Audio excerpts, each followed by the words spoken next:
Trina reunites with Spencer. What he says first breaks Laura's heart. General Hospital spoilers. It begins with a storm, literally and emotionally. Trina Robinson, still mourning the presumed death of Spencer Cassadine after his disappearance months earlier, returns to Paris on a hunch. Haunted by dreams and cryptic postcards she believes only Spencer could write, she can't shake the feeling that he's alive. Despite warnings from Curtis, Portia, and even Taggart, Trina boards a plane with nothing but her instincts and love. She combs through the outskirts of Montmartre, led by a street painter who remembers the prince with the scarred soul. What she finds in a secluded hospice is not the charming, arrogant prince she knew, but a broken man with bruises, partial amnesia, and silence as his only defense. Trina stares at him, his eyes haunted, jaw bruised, a stitched scar under his left eye. He doesn't recognize her. He's been going by the name Lucas, and, according to the staff, he was found unconscious 6 months ago in the Seine, nearly drowned. Doctors claim trauma, and a head injury fractured his memory. But Trina believes the silence is more than medical, it's willful. Her gut tells her Spencer remembers something, but is afraid to say it. Back in Port Charles, Laura receives an anonymous message. He lives. Come to Paris. Bring no one. She's terrified, but something in the wording, especially bring no one, reeks of Cassadine manipulation. She arrives to find Trina guarding Spencer like a lioness. But when Laura lays eyes on him, her heart breaks. Spencer, she whispers. He turns, stares, and utters his first words in over half a year. Is Victor dead? Laura collapses into a chair. Those words send shockwaves. Trina is stunned. This proves Spencer does remember. Laura, now terrified, presses for more. In bits and pieces, Spencer recalls being lured onto Victor's yacht during the final explosion, thrown overboard after an argument, and barely surviving with help from an unknown rescuer. But here's the catch. Spencer remembers something else.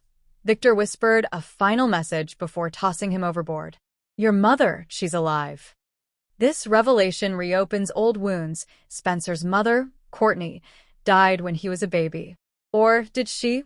Back in Paris, Spencer explains he was rescued by a veiled woman who refused to reveal her face.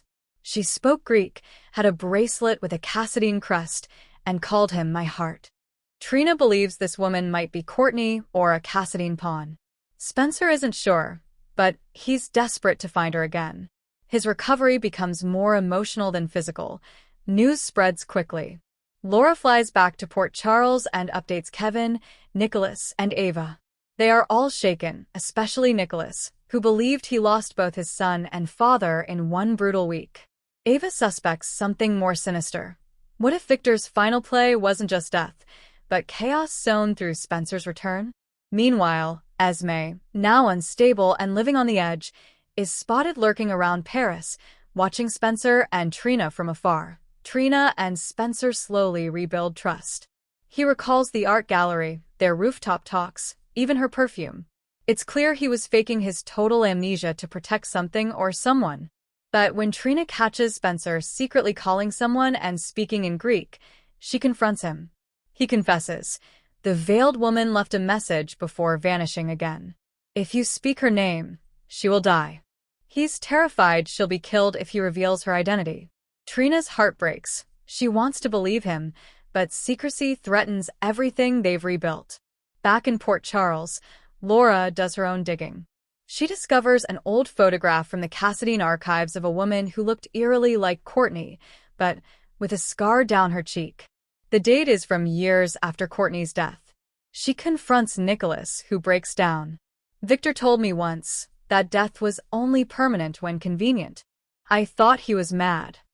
Now, Laura suspects Victor staged Courtney's death to manipulate Nicholas, much like he did with Spencer. Spencer, Trina, and Laura return to Port Charles in secret. But when Esme follows and ambushes Trina outside Kelly's diner, chaos explodes. Spencer rescues Trina, and Esme is taken into custody, but not before she screams. She's not dead. And when the truth comes out, you'll all wish you stayed buried. Spencer's face goes pale. That night, A mysterious woman checks into the Metro court under the alias Nora Kairos. Sam investigates the name and finds it's an anagram for Sonia Rock. Sonia was a patient who once shared a room with Courtney during a brief rehab stint, records long sealed. Laura and Spencer confront the woman, and both freeze. Mother? The woman confirms it. She was taken by Victor, brainwashed, and hidden away to prevent her from interfering with Nicholas and Helena's long-term plans. Her memory only returned recently after Victor's death broke the spell.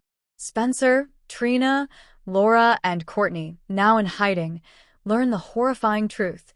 Victor's plan wasn't just about power, but legacy.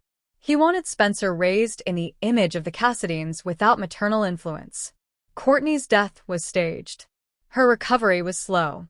Her silence was forced. Spencer collapses under the weight of it all.